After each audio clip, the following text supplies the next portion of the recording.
আসসালামু আলাইকুম প্রিয় শিক্ষার্থীবৃন্দ, আজকে তোমাদেরকে আমি শিখাবো সেল জার্নাল বা বিক্রয় জাবেদা। আজকে সাজেশনটা মনোযোগ সহকারে খেয়াল করো। একটা সাজেশনেই তুমি বিক্রয় জাবেদার সবকিছু খুঁটিনাটি জেনে যাবা এবং আজকে ক্লাসটি করলে বিক্রয় জাবেদা পরীক্ষা আসলেই নিখুঁতভাবে করে আসতে পারবা। একদম স্কিপ করবা না, ক্লাসটা টানবা না।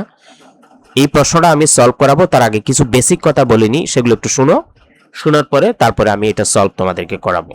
প্রথমে বিক্রয় জাবেদা বা সেল জার্নাল বলতে আমরা কি বুঝি? বিক্রয় জাবেদা হলো এমন একটি বিশেষ জাবেদা বা স্পেশাল জার্নাল যেখানে শুধুমাত্র বাকিতে পণ্য বিক্রয়ের লেনদেন ধারাবাহিকভাবে লিপিবদ্ধ করা হয়। তার মানে এটার প্রথম শর্ত হলো লেনদেনগুলো বাকিতে পণ্য বিক্রয়ের হতে হবে। সহজ সংজ্ঞায় যদি আমরা বলি যে বিশেষ জাবেদায় প্রতিষ্ঠানের সব বাকিতে পণ্য বিক্রয়ের লেনদেন তারিখ অনুযায়ী লেখা হয়, তাকে বিক্রয় জাবেদা বা সেল জার্নাল বলে। তাহলে বিক্রয় জাবেদায় কোন ধরনের লেনদেন আসে? বাকিতে পণ্য বিক্রয় জাবেদায় অন্তর্ভুক্ত হবে। কোন কোন লেনদেন এই জাবেদায় আসবে না? যেমন নগদে পণ্য বিক্রয় করলে আসবে না, সম্পদ বিক্রয় করলে যেমন আসবাবপত্র মেশিন বিক্রয় করলে আসবে না, সেবা বিক্রয় যদি প্রতিষ্ঠানের প্রধান পণ্য না হয় তাও কিন্তু আসবে না। তাহলে আমাদের একটু আইডিয়া হলো যে শুধুমাত্র ধারে বিক্রয়কৃত লেনদেনগুলো তারিখের ক্রমানুসারে এই জাবেদায় অন্তর্ভুক্ত করা হয়। এখন আমরা এই কথাগুলোর আলোকে যে সাজেশনটা আনছি সেটা একটু পড়ব, পরে মনোযোগ সহকারে খেয়াল করলে তুমি বুঝে যেতে পারবা আশা করি।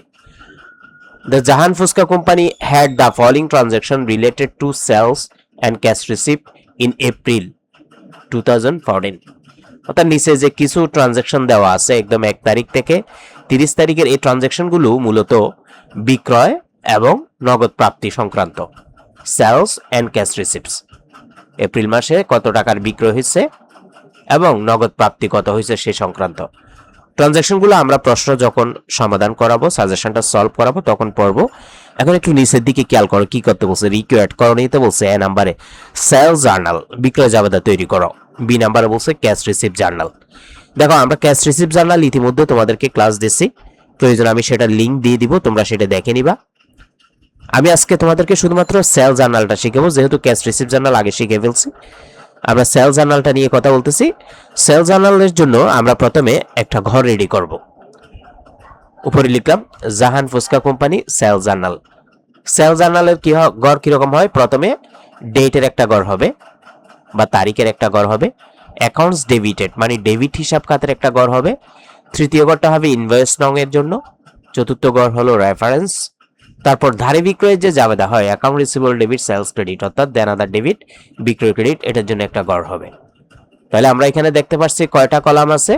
5টা কলাম আছে। 1 নাম্বার ডেটের কলাম, 2 নাম্বার অ্যাকাউন্টস ডেবিটেড বা ডেবিট হিসাব খাতের কলাম, 3 নাম্বার ইনভয়েস নং, 4 নাম্বার হলো রেফারেন্স, 5 নাম্বার হলো ধারে বিক্রয়ের যে জাবেদা হয় দেনাদার ডেবিট বিক্রয় ক্রেডিট অথবা account receivable debit sales credit.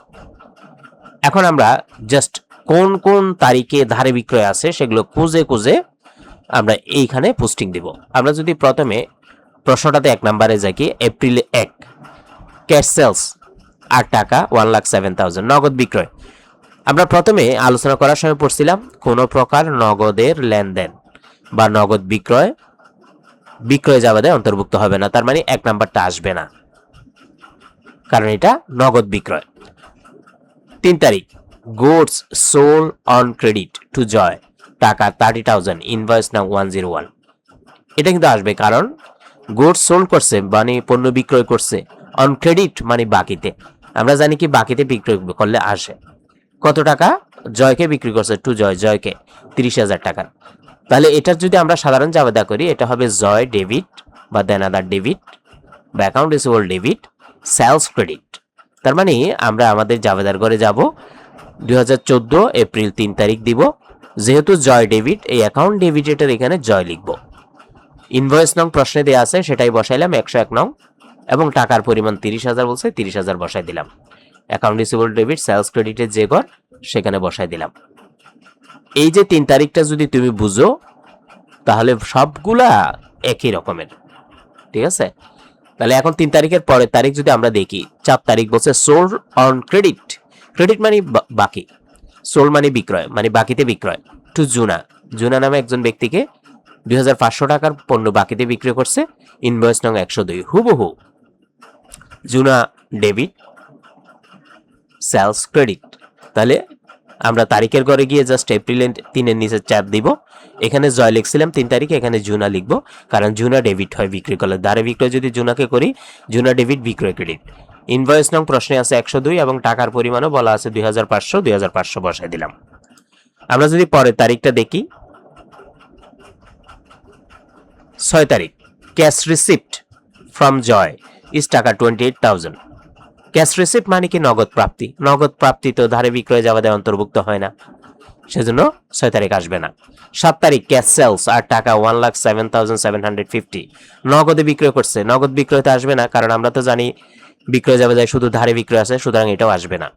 10 তারিখ ল্যান্ড সোল্ড টু লিয়াল কোম্পানি এর টাকা 60,000, কস্ট প্রাইস টাকা 55,000, এটাও আসবে না, কারণ এটা ল্যান্ড বিক্রি করছে, স্থায়ী সম্পদ বিক্রি করছে। স্থায়ী সম্পদ বিক্রি করলে কিন্তু আসে না। আমরা কিন্তু আলোচনা করার সময় বেসিক ক্লাসে বেসিক অংশটা আলোচনা করার সময় এটা বলছিলাম যে কোনো প্রকার স্থায়ী সম্পদ যদি বিক্রি করে তাহলে কিন্তু আসে না।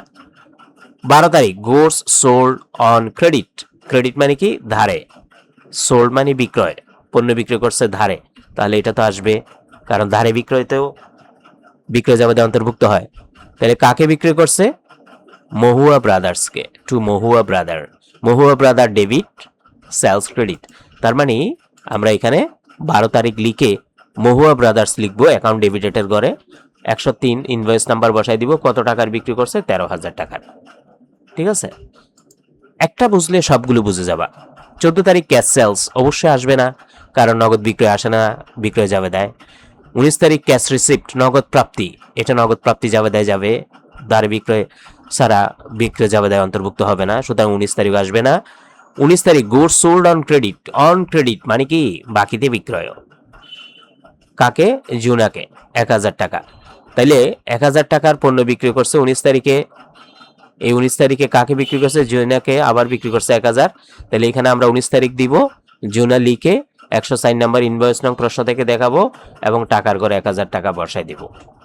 এরপরে যদি আমরা দেখি 19 তারিখের পরে 20 তারিখ ক্যাশ রিসিপ্ট, ক্যাশ রিসিপ্ট নগদ প্রাপ্তি, এটা হলো ক্যাশ রিসিপ্ট জার্নালে যাবে। 25 তারিখ ক্যাশ সেলস, এটাও আসবে না, নগদ বিক্রয় আসে না, সেজন্য এটাও আসবে না 25 তারিখেরটাও। 26 তারিখ ক্যাশ রিসিপ্ট, ক্যাশ রিসিপ্ট করলে ক্যাশ রিসিপ্ট জার্নালে যাবে, 26 তারিখ আসবে না, কারণ ধারে বিক্রয় হলেই একমাত্র সেল জার্নালে আসে, নাইলে আসে না। ক্যাশ রিসিপ্ট এটা ক্যাশ রিসিপ্ট জার্নালে যাবে। 30 তারিখ goods sold on credit to Nina, টাকা 55,000, ইনভয়েস নং 105। নিনাকে 55,000 টাকার পণ্য অন ক্রেডিট মানে বাকিতে বিক্রি করছে, এটা তো আসবে। নিনা ডেবিট সেলস ক্রেডিট, সেজন্য আমরা ওই যে তারিখের ঘরে গিয়ে নিনা লিখে ইনভয়েস নং 105 বসাই দিলাম এবং টাকার পরিমাণ 55,000 বসাই দিলাম।